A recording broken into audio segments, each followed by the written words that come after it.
सिलीगुड़ी में एक कॉलेज छात्र का फंदे से लटकता हुआ शव बरामद होने से इलाके में सनसनी फैल गई है।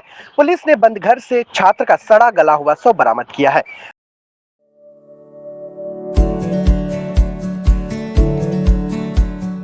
Pamper, not just a hospital, but a mother.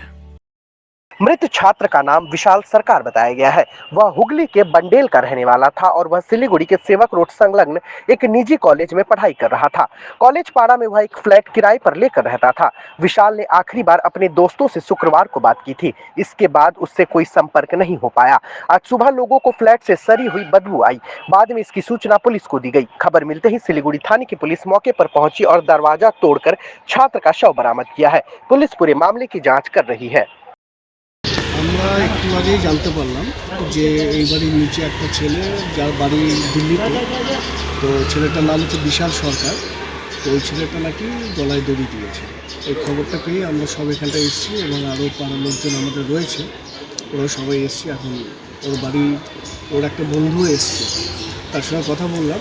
তো বললো যে ওর বাড়ির লোককে জানিয়েছে, ওর দিদির সঙ্গে কথা হয়েছে, ওরা নাকি ওখান থেকে রওনা দিয়েছে। বয়স যত সম্ভব ওর 19 বছর কি 20 বছর এরকমই হবে। ওই কি সালসা না কি একটা স্কুল আছে, ওই স্কুলে পড়াশোনা করতে স্টুডেন্ট। এখানে তো মোটামুটি যত সম্ভব 1-1.5 বছর এরকমই হবে, ঠিক আছে। আর যেহেতু ওই পিছনটায় থাকতো, আমরা তো জানিও না যে কখন আসে কখন যায় বা কতদিন ধরে রয়েছে। এটা বেটার হবে আপনার বাড়ির যে মালিক রয়েছে তারা বলতে পারবে। এটা নিয়ে আর কি বলবো, অ্যাকচুয়ালি ব্যাপারটা কি যে আজকালকার মানে যা পরিস্থিতি সমাজে, এখন ও কী জন্য এরকম করলো। আমি যা শুনলাম যে টাকা পয়সার অসুবিধা থাকলে অনেকে পড়াশোনা করতে এসে এই ধরনের একটা স্টেপ নেয় বা কিছু। এখন ওর মানসিক অবস্থাটা কী ছিল, কী কারণে এরকম করেছে, সেটা একমাত্র ওই জানে বা ওর সঙ্গে যারা থাকতো তারাই ঠিক বলতে পারে। হ্যাঁ, পুলিশের খবর দেওয়া হচ্ছে, পুলিশও এসছে। আসার পরে এখন দেখি বডি কী পজিশন। শুনলাম যে গন্ধ বেরিয়ে গেছে, তার মানে নিশ্চয়ই আজকে দেয়নি, হয়তো 2-1 দিন আগেই দিয়েছে। মানে আমাদের বন্ধু হয়, ছেলেটার নাম হচ্ছে হর্ষ। বয়স 21 বছর হবে। হ্যাঁ, আমার 2 দিন আগে দেখা হয়েছিল। হ্যাঁ, এটা তো জানা নেই, আমিও এখনই আসলাম। এর ডিপ্রেশনের মধ্যে ছিল আগের থেকেই।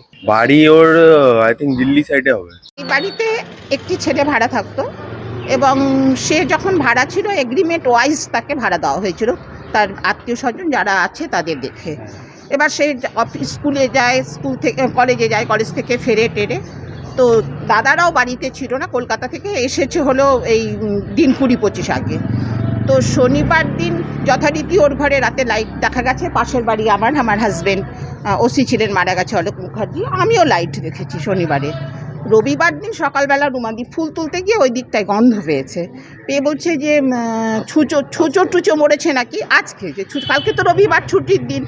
এবার সবাই সবার মতো, বাচ্চারাও বাইরে বেরোয়, রুমাদিও বাড়িতে ছিল না, আশ্রমে গিয়েছিল। আজকে গিয়ে বলছে যে এখানে গন্ধ পাওয়া যাচ্ছে, মৌসুমি বলে ডাকছে ওকে, ছেলেটাকে, বিশাল দরজা খোল দরজা খোল। কারণ অনেক সময় আমাদেরকে ধীরে ধীরে ইঁদুর আছে ড্রেনগুলো দিয়ে, যে কোনোটা মরেছে নাকি।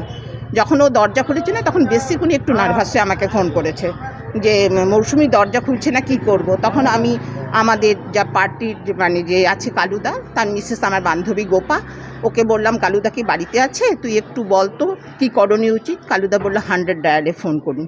তো 100 ডায়ালে শ্যামলদা ফোন করেছে, 100 ডায়াল ফোন তুলছিল না।